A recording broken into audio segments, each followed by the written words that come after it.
Bueno, perfecto. Continuamos. Ahora vamos a ver un poco más sobre, y capaz que al final de la clase vayas entendiendo un poco y vayas teniendo tu propia respuesta a eso que me estás consultando. Volviendo acá, yo les decía, si ven ahí la arteriola, por ejemplo, tiene esas células, esas mioendoteliales, que son células que se pueden contraer y relajar, de manera que son las que, por ejemplo, cuando uno tiene frío, hace que se contraigan y evita que la sangre esté pasando por la piel para que el cuerpo no pierda calor. Es la manera que el cuerpo puede regular, y van a ver en la vasculatura que tiene sus distintas formas. En este caso tenemos las células del seno, que son, digamos, es una pared muchísimo más fina, de manera que las células puedan pasar, por más que acá parezcan como que hay estos huecos, en realidad no solamente están las células endoteliales, sino por debajo hay otro tipo de células que se llaman células adventicias, que están en verde más oscuro, que también controlan la salida de células. No cualquier célula puede entrar a la médula ósea, al tejido en sí, ni cualquier célula puede salir. Entonces, solamente, por ejemplo, en los glóbulos rojos que ya están en su etapa final de diferenciación y están expulsando el núcleo y las organelas, son capaces de salir. Se llaman reticulocitos. Una vez que terminan de expulsar el núcleo, salen y salen como glóbulos rojos recién hechitos, nuevitos. Pero si eso no ocurre, tanto las células endoteliales como las células adventicias, tienen receptores que evitan que cualquier tipo celular que no esté maduro salga a circulación. Una cosa que pasa, cuando yo les tengo que contar esto como si fuera salen o no salen, la realidad es que en biología las cosas no son ceros y uno. Alguna pequeña, imagínense, si hay 1.000 millones de células por hora, de células de glóbulos rojos por hora que están saliendo, que están en este proceso de salir, puede ser que alguno que no esté bien diferenciado también se salga. Por eso, cuando uno se hace un hemograma o hace un recuento de células en sangre, en células de circulación, muchas veces aparece, y de hecho es una indicación de que cosas que son normales o no son tan normales, aparecen, por ejemplo, cantidad de reticulocitos.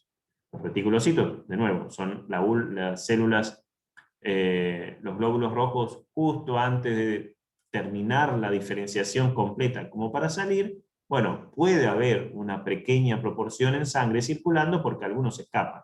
La gran mayoría no, es decir, salen perfectamente.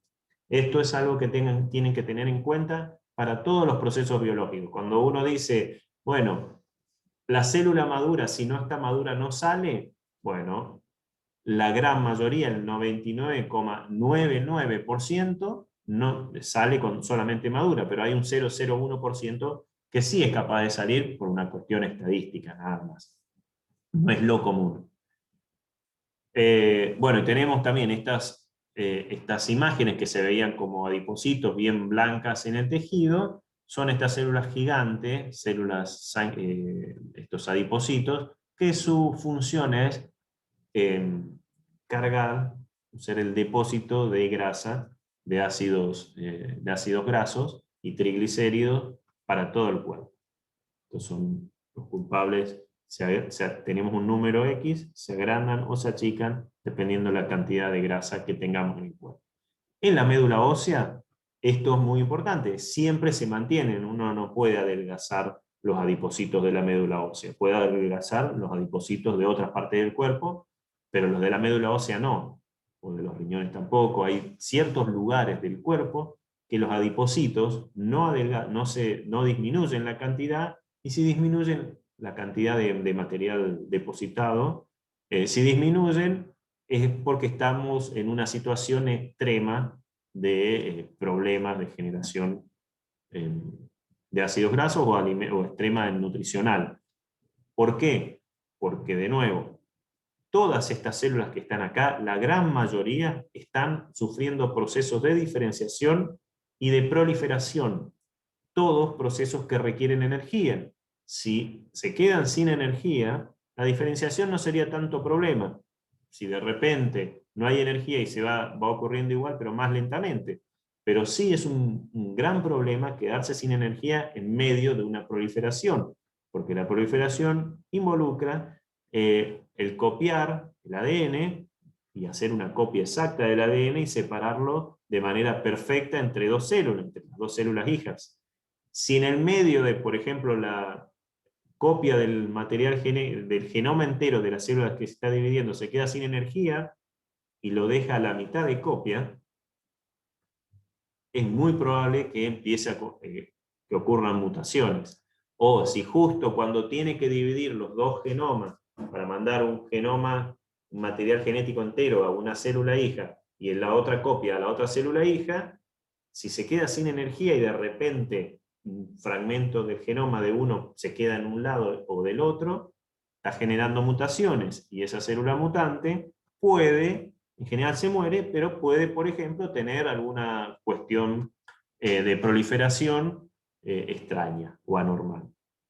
Entonces es muy importante que las células que están en procesos de proliferación y de diferenciación nunca se queden sin energía, sin materiales también para que eso ocurra también, pero sin energía especialmente, y por eso hay muchas células, muchos adipocitos que acumulan grasa, porque son el depósito de la energía de todo el resto de las células que vemos en esta imagen. Bueno, esto es un recuerdo muy rápido de qué pasa. La idea de los glóbulos rojos van a estar circulando y cuando pasan por el alveolo pulmonar es el lugar donde están más cercanos con el aire externo. Ese aire tiene una alta concentración, en principio, de oxígeno, o más que una alta concentración, una concentración mayor de oxígeno que el oxígeno que hay en la sangre, que particularmente el oxígeno que está asociado a la hemoglobina.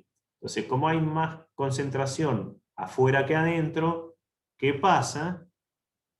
Que existe la difusión de las moléculas donde el universo intenta equilibrar. Si hay más concentración afuera que adentro, esa molécula de oxígeno, ¿hacia dónde va a ir?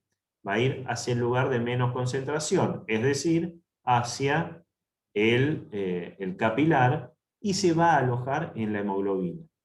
Y esta hemoglobina que está dentro del glóbulo rojo, que venía del tejido, en el momento que está pasando al lado de un alveolo pulmonar, venía cargado con ácido carbónico, que se convierte fácilmente en dióxido de carbono, y como estaba cargado, hay más concentración de dióxido de carbono dentro del glóbulo rojo que en el lumen, digamos, en el interior del alveolo, en el pulmón, que es el aire que uno inspiró.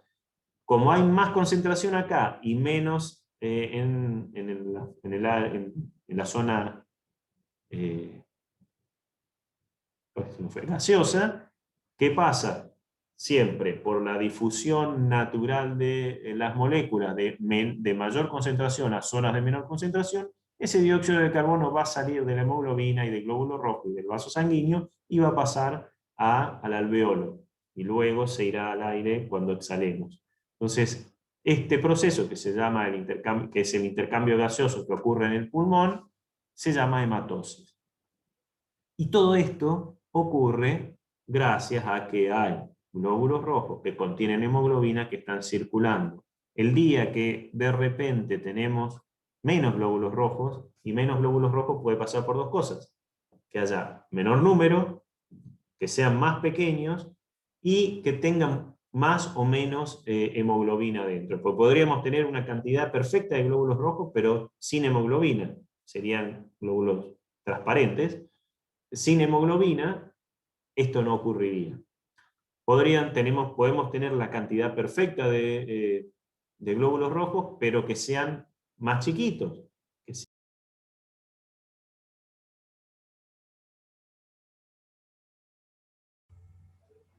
¿Se fue el profe? Se le cortó internet, parece. Sí, No, me no, parece estoy que acá, sí. estoy acá. Ah, Ay, regresó. Pensé No que me se me había fui, cortado. Ahí volvió. no me fui nunca, y es como que empezó una nueva reunión. Sí, se tildó. Bueno, ¿qué fue lo último que vieron? O que escucharon. Lo de El la intercambio gaseoso. Bueno, sí, estaba bien. No sé, no sé qué pasó.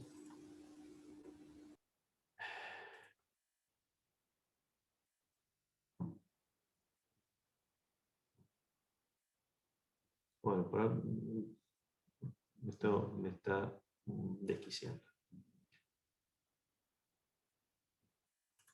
Bueno, lo que les decía es que justamente este intercambio tiene que está muy regulado y ocurre perfectamente teniendo una concentración de hemoglobina, una cantidad de hemoglobina bien establecida en el cuerpo, y esa cantidad de hemoglobina va a estar dada por la concentración de hemoglobina que hay acá dentro de cada uno de los glóbulos rojos, por la cantidad de glóbulos rojos. Si yo tuviera la mitad de glóbulos rojos, por más que cada uno de esos tengan una concentración de hemoglobina normal, si tengo la mitad de glóbulos rojos, tengo la mitad de hemoglobina. Si tengo una buena concentración de hemoglobina, pero los glóbulos rojos son más pequeños, la cantidad total de hemoglobina también está disminuida. Entonces, lo importante es la cantidad total de hemoglobina, y esa cantidad se da porque haya un número estable de glóbulos rojos, de un tamaño particular y con una concentración particular. Esos tres parámetros me indican o regulan, controlan que esto ocurra perfectamente. Por eso, por ejemplo,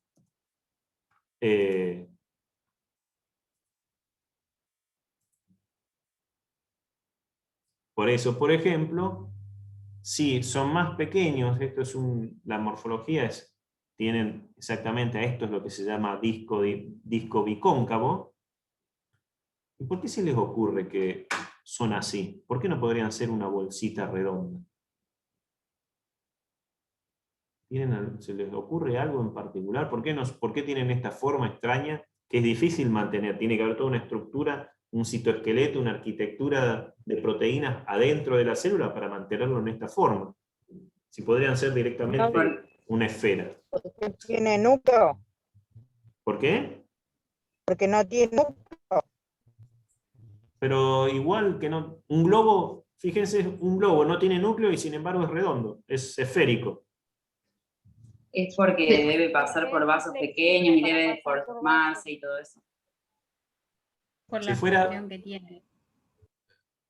un poco y un poco. Si fuera solamente porque tiene que pasar por vasos pequeños, un globo también se puede, digamos, si fuera esférico, también se podría contraer y estirarse y pasar.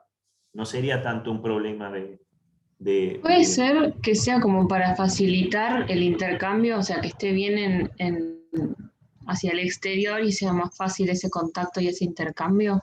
Exactamente. Fíjense, la función del glóbulo rojo es llevar hemoglobina cuya función es que haya intercambio gaseoso. Si fuera esférico, imagínense que es un globo y en el medio hay hemoglobina en todo el interior. La molécula de hemoglobina que está en el centro del globo estaría muy lejos del borde, y hay una molécula de hemoglobina que está en el borde y esa está cerca de donde está el gas que tienen que intercambiar, el dióxido o el oxígeno que está afuera. Entonces, la idea de esto es la forma que maximiza que todas las moléculas de hemoglobina que están adentro estén relativamente cerca del borde del eritrocito, que es donde tiene que pasar el gas. ¿Me explico? Sí, perfecto. Sí, profe. Esa es el porqué, o al menos es una de las explicaciones de por qué en la evolución se generaron este tipo de estructuras. En este caso, porque es la forma que maximiza la superficie de contacto para el intercambio. Acá tenemos en la esfera, tenemos una superficie de contacto, pero acá, cada uno de estos lugares, salvo, por ejemplo, sería como en el centro de la parte más tipo anillo, es la parte que está más alejada del borde. Pero todo el resto, si fuera esférico, el centro sería como, estaría muy alejado. Las moléculas que difunden, no difunden que pasan mucho, pasan por cualquier lado. Tienen una capacidad de difusión. Si el lugar donde tienen que difundir está muy lejos o está lleno de otras moléculas, le va a costar la molécula llegar hasta ahí, ¿no? De esta manera, las moléculas de hemoglobinas están todas relativamente cerca del borde del eritrocito, de manera de que el intercambio gaseoso pueda ocurrir fácilmente. Esto también permite, esta formita, también permite un poco la deformabilidad, es decir, la posibilidad de que ese eritrocito se deforme y pase por capilares bastante más finos que, por ejemplo, los capilares más finos del cuerpo tienen 3 micrones de diámetro. Son tubitos de 3 micrones. El glóbulo rojo tiene 7 micrones. En promedio, un glóbulo rojo normal, y son bastante estándar, esto es una fotografía electrónica, vemos que casi todos son muy similares. Tiene 7 micrones de diámetro y 2,5 de alto. Sin embargo, a pesar de tener 7 micrones, es capaz de deformarse y pasar por algo que es un poco menos de la mitad de su tamaño, de 3 micrones, sin romperse. Lo importante es que pasen sin romperse. Entonces, hay un montón de proteínas que están por debajo, y eso lo vimos un poco en la clase de células. Lo vimos ahí particularmente. Hay muchas proteínas que están por debajo de la membrana plasmática, que son responsables de esta forma bicóncava, que le da la mayor superficie para la difusión del oxígeno. También son responsables de la distendibilidad, es decir, de la posibilidad de deformarse y volver a volver a su tamaño normal. Estas proteínas también son muy importantes porque permiten resistir cierto desbalance de desequilibrio osmótico.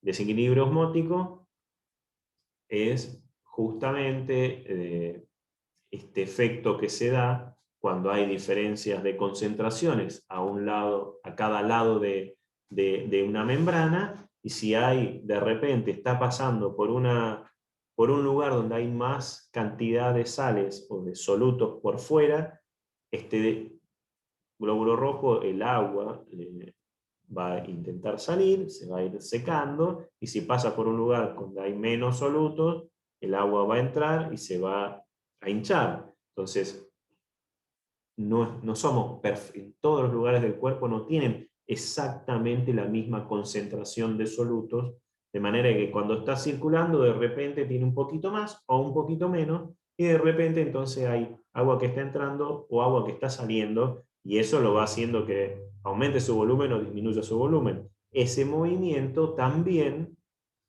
hace que con el tiempo sean más frágiles y se rompan. Entonces, las proteínas de la membrana, aparte de darle la forma, también le dan la capacidad de distendibilidad. Si lo tengo acá, bueno, de hecho, hay como una especie de red, literalmente de red. Esto es otra fotografía electrónica donde vemos una red por debajo de la membrana. Esto es lo que está debajo de la membrana del glóbulo rojo. Y este es el esquema, donde hay ciertas proteínas que forman ese espacio de red.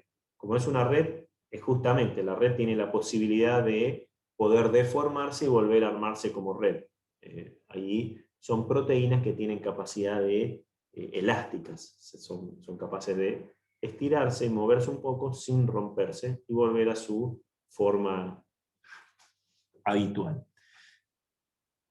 Cada una de estas proteínas tienen distintos nombres, espectrina, banda 3, banda 4.1, que son cosas que se ven en algunas técnicas de electroforesis de proteínas y que me están indicando la calidad del glóbulo rojo en distintas patologías.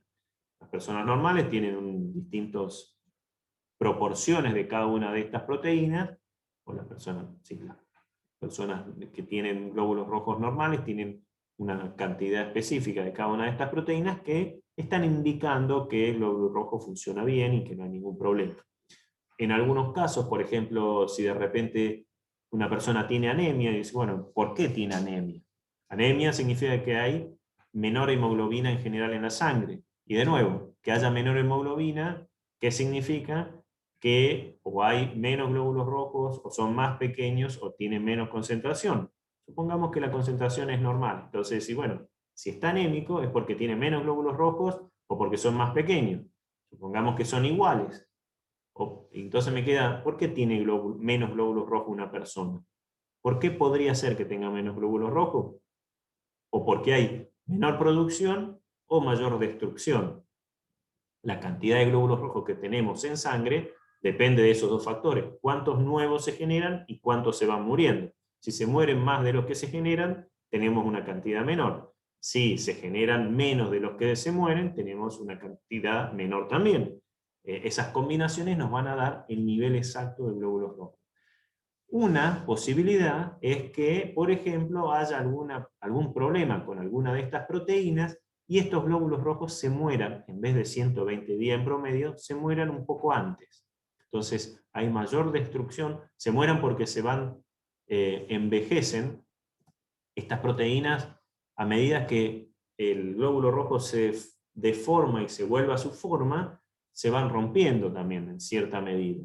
Entonces, y se van marcando, de hecho, con el tiempo, a medida que van deformándose y reformándose, van aumentando su rigidez.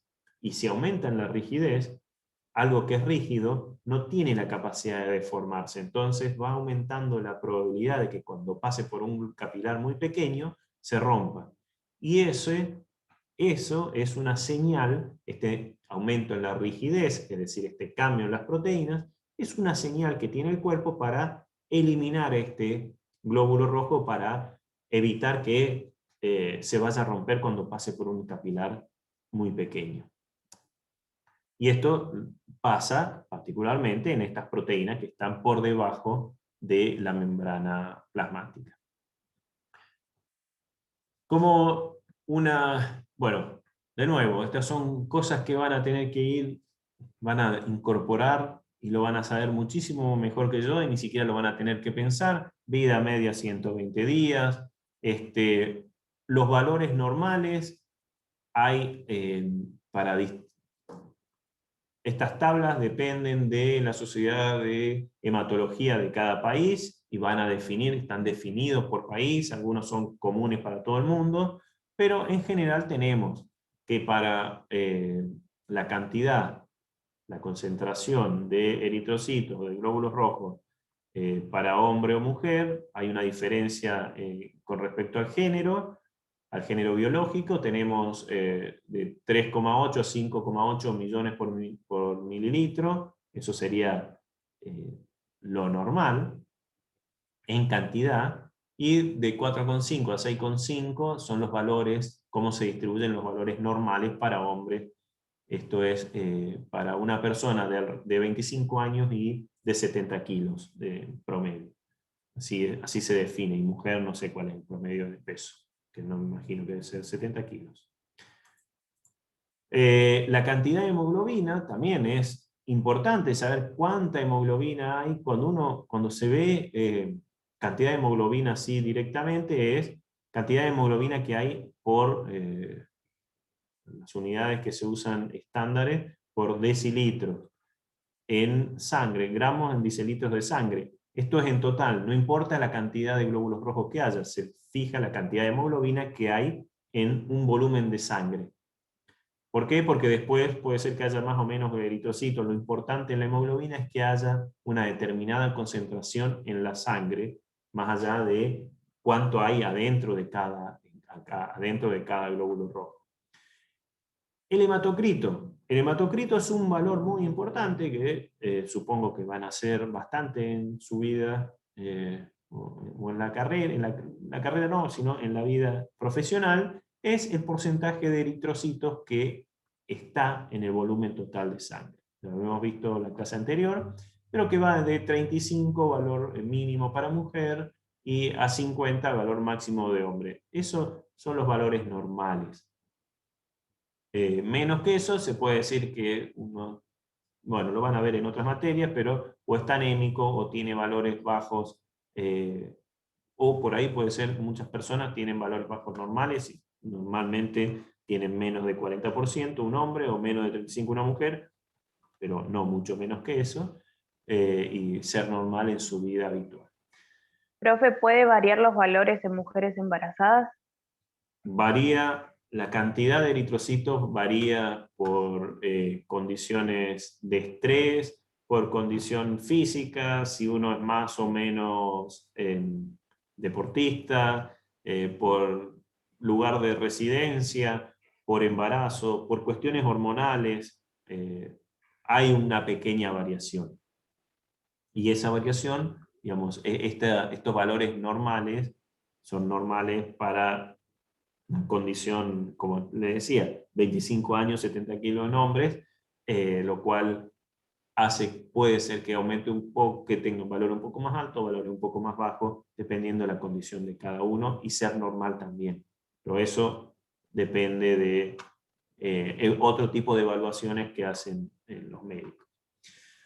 Tenemos un volumen corpuscular. Cuando vemos volumen corpuscular medio, o BCM, fíjense, es el volumen, literalmente, el volumen de los glóbulos rojos, que en promedio, digamos, como valores normales, tenemos entre 80 y 98 femtolitros.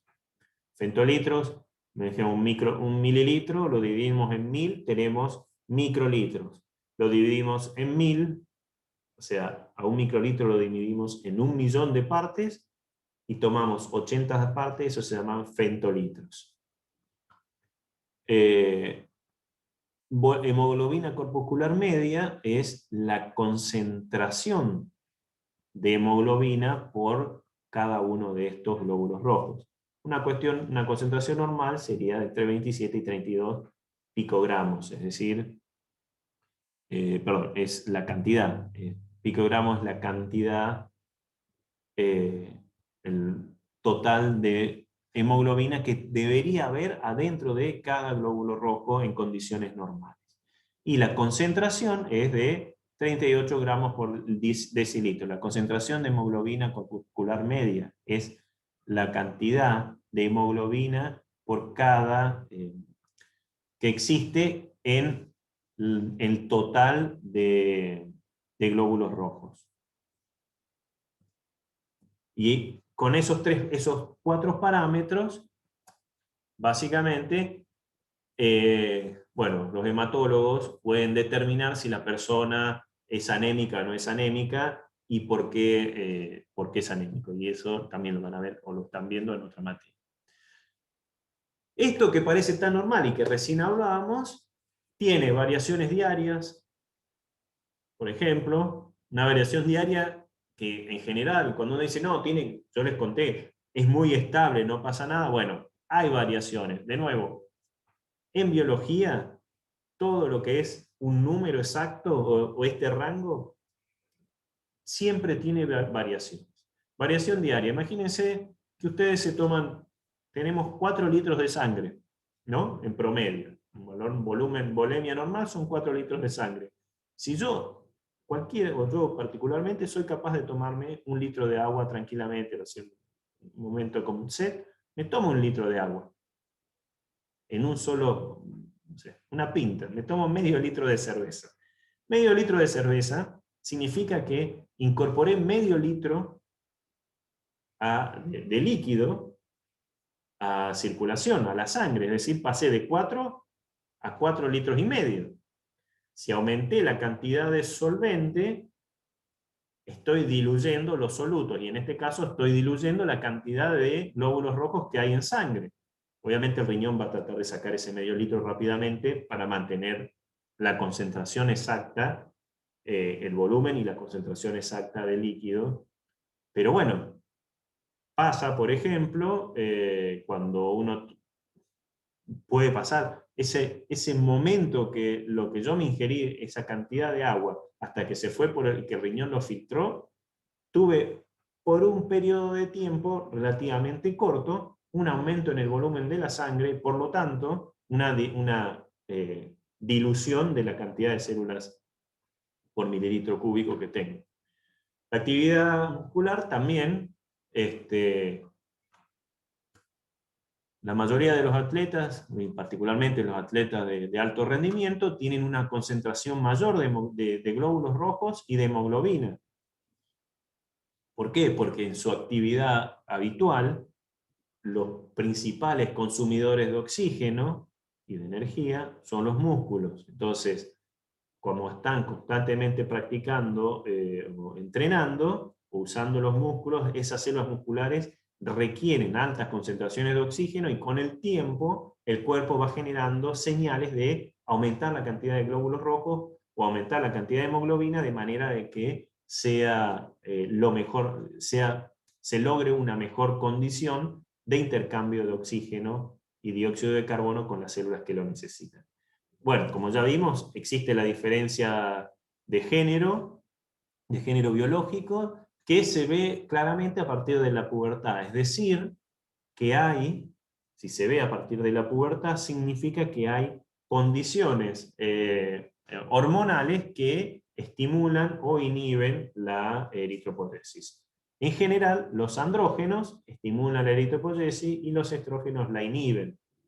Entonces, esto es una explicación parcial de por qué los andrógenos son las hormonas masculinas, o más que en general estimulan caracteres sexuales masculinos, estimulan la eritropoyesis, y los estrógenos, que son más caracteres sexuales masculinos, pero tanto hombres como mujeres tenemos los dos tipos de hormonas, en mayor o menor concentración, la estarían inhibiendo. Y eso sería un poco la explicación de por qué las mujeres tienen el hematocrito más bajo y cantidad de glóbulos rojos más bajo que los hombres. La altura, como ya lo vimos, la tensión de oxígeno es un estimulante de la generación de más glóbulos rojos.